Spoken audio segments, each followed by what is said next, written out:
Okay, if you grew up in the 90s, I bet you remember this. It was drilled into our heads in health class, right? That colorful, triangular guide, the one that was supposed to be the map to healthy eating.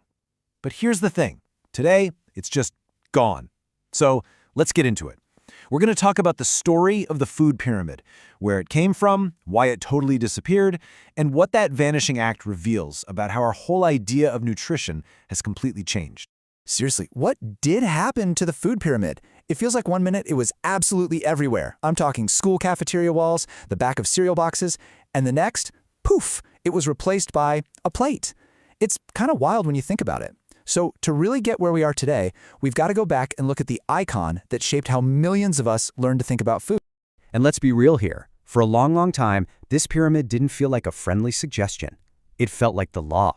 So, this thing officially dropped back in 1992. It was the USDA's grand plan, their official map to eating healthy.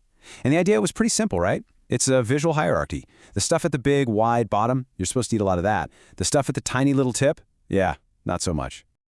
All right, let's zoom in on the pyramid that's probably burned into your memory. Its whole structure was built on a very specific set of recommendations, and as we're about to find out, a pretty controversial one at that. And right here, this is the perfect snapshot of the thinking back then. The foundation, the very base of a healthy diet, was carbs. And not just some carbs. We're talking 6 to 11 servings a day. I mean, wow. You gotta remember, this was the peak of the low-fat craze. Fat was public enemy number one, and carbs were seen as this pure, clean energy source.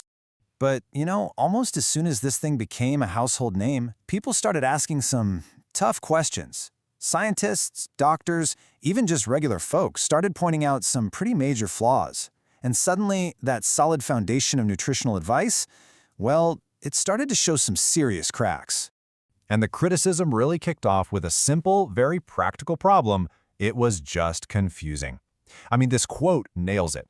If fitness professionals were scratching their heads trying to figure out what a serving size of pasta actually looked like, what chance did the rest of us have? It stopped feeling like a helpful guide and started feeling like a complicated math problem you had to solve for every meal. And that confusion, well, it didn't take long for it to spiral into something much more personal. When you're given these super rigid, confusing rules about what's good and what's bad, it can create a really stressful relationship with food.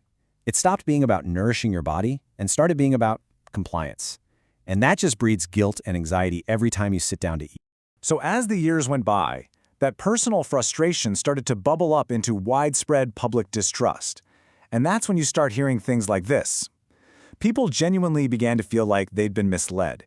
The argument became that the pyramid wasn't just flawed, it was actively harmful, pushing advice that was actually making people less healthy.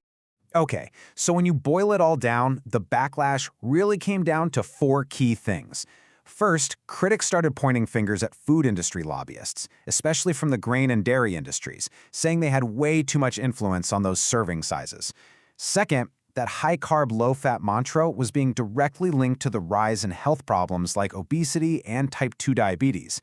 Third, this one-size-fits-all model, it just doesn't make sense, right? Everyone's body is different. And finally, like we already said, it was just plain confusing for everyday people.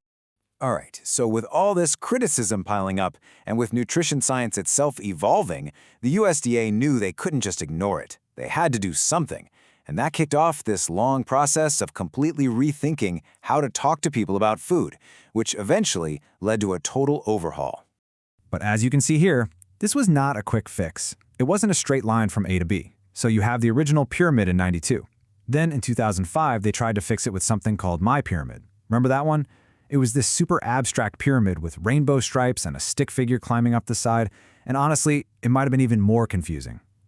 So finally in 2011, they just threw in the towel and abandoned the whole pyramid idea for good. And this is what they came up with instead, My Plate. It was rolled out by then First Lady Michelle Obama, and the goal was just radical simplicity.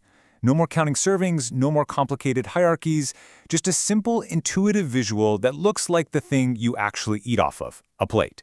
And this comparison right here really gets to the heart of the entire shift. The pyramid's message was basically an order, follow these complex rules. It was very top-down. But the plate, its message is more of a gentle, mindful invitation. Hey, before you eat, just think about what's on your plate. It's a huge shift from a rigid prescription to simple awareness. So you see, this was way more than just swapping out one graphic for another. The move from the pyramid to the plate signaled a fundamental revolution in how we think about nutrition. It's all about leaving those rigid rules behind and moving toward a mindset that's way more personalized and balanced.